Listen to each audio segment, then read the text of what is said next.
Olá! Hoje a gente vai mergulhar de cabeça num dos capítulos mais diretos e, vamos dizer, intensos dos evangelhos, Mateus capítulo 10. Pense nele como um verdadeiro briefing de missão, sabe? Com direito a ordens, avisos bem sérios e promessas extraordinárias. E vamos começar com essa pergunta porque ela é o ponto central de tudo. Imagina a cena. Te chamam para uma missão super perigosa e as regras são nada de dinheiro, nada de comida extra, nada de segurança. Isso força a gente a pensar. Que tipo de convicção, que tipo de motivação faria alguém dizer sim para uma coisa dessas? Bom, para a gente entender a missão, primeiro a gente precisa conhecer a equipe, certo? E o primeiro passo é justamente esse, a convocação dos 12 apóstolos. E aqui estão eles, uma lista de nomes que se tornariam a base de tudo. E que grupo, hein? É uma mistura bem interessante. Tem pescadores como Pedro e André, um coletor de impostos, o Mateus, que não era exatamente a pessoa mais popular da época, e até um radical político, Simão, o Zelote. E claro, Judas Iscariotes, que a gente sabe como a história termina. E olha só que interessante a sequência aqui. Antes de qualquer regra, de qualquer ordem, vem o poder. Eles não são enviados de mãos abanando. Eles recebem uma autoridade sobrenatural para lidar com o sofrimento humano. Essa é a ferramenta de trabalho deles. Ok, tá ali formado poderes entregues, agora sim vem as ordens, e elas são muito específicas. Vamos ver como esse plano de ação se desenrola.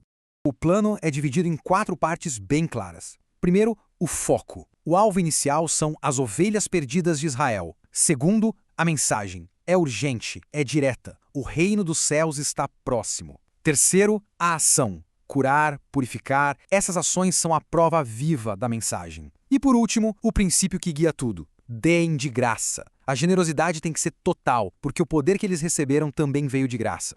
Essa parte aqui é radical. A lista do que não levar é enorme. Nada de ouro, nada de mochila com provisões, nada de roupa extra. Basicamente, qualquer tipo de segurança material é tirada da equação.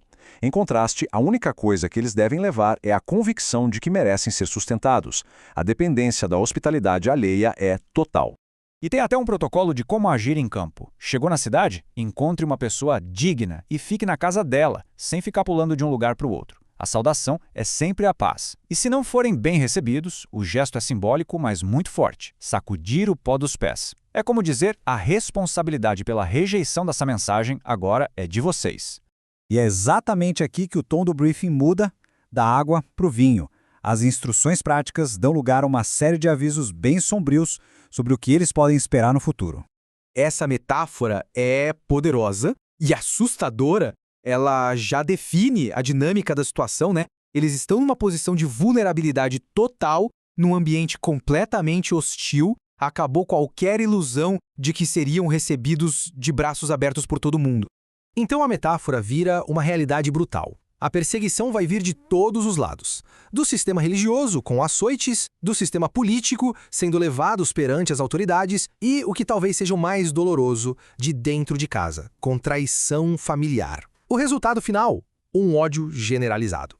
Então, como navegar nesse caos todo? A orientação é esse paradoxo fascinante.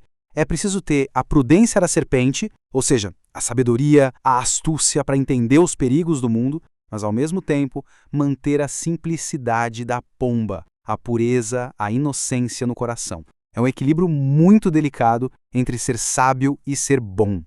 A partir desses avisos, a conversa fica ainda mais profunda. Agora o foco é o custo pessoal de seguir esse caminho. Não se trata só de perigos externos, mas de um conflito de lealdades que acontece por dentro.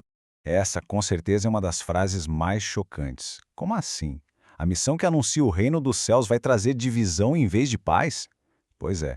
A espada aqui simboliza uma separação, uma linha que será traçada e que vai forçar as pessoas a fazerem uma escolha. E essa espada corta nos lugares mais íntimos. Não se trata de nações contra nações, mas de famílias se dividindo. As relações mais fundamentais da sociedade, pai e filho, mãe e filha, serão testadas. A lealdade a essa missão se torna um novo divisor de águas. E aqui a gente chega no centro de tudo, nesse grande paradoxo. Tentar se apegar à própria vida a qualquer custo, buscando segurança, conforto, aceitação, no fim das contas, leva a perdê-la. Por outro lado, quem está disposto a perder a vida, a abrir mão de tudo isso por causa da missão, é quem, no fim, a encontra de verdade.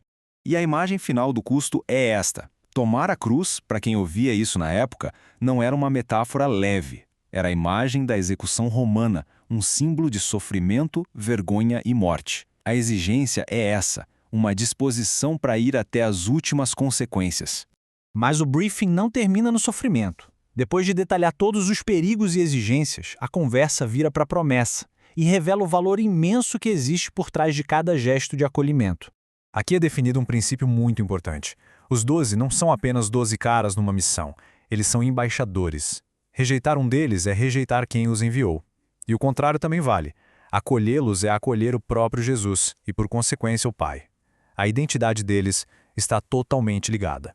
E o valor desse acolhimento é medido nos menores gestos possíveis. A imagem de um simples copo de água fria é uma coisa tão básica, né? Mas, oferecido a um desses missionários, esse gesto é levado a um ato de significado eterno. Nenhum ato de bondade passa despercebido. E a promessa final é absoluta, sem talvez, sem ser. Seja para quem está na missão ou para quem apoia com o menor dos gestos, a garantia é clara, a recompensa é certa, nada será em vão. E a gente termina com essa reflexão. Esse briefing descreve um caminho de sacrifício, de sofrimento extremo, mas também de autoridade, de propósito e de uma recompensa eterna. Então a pergunta que fica é: o que esse tipo de chamado revela sobre o que significa se comprometer de verdade com algo? É um custo absurdo ou um privilégio imenso? Talvez a resposta seja que um não existe sem o outro.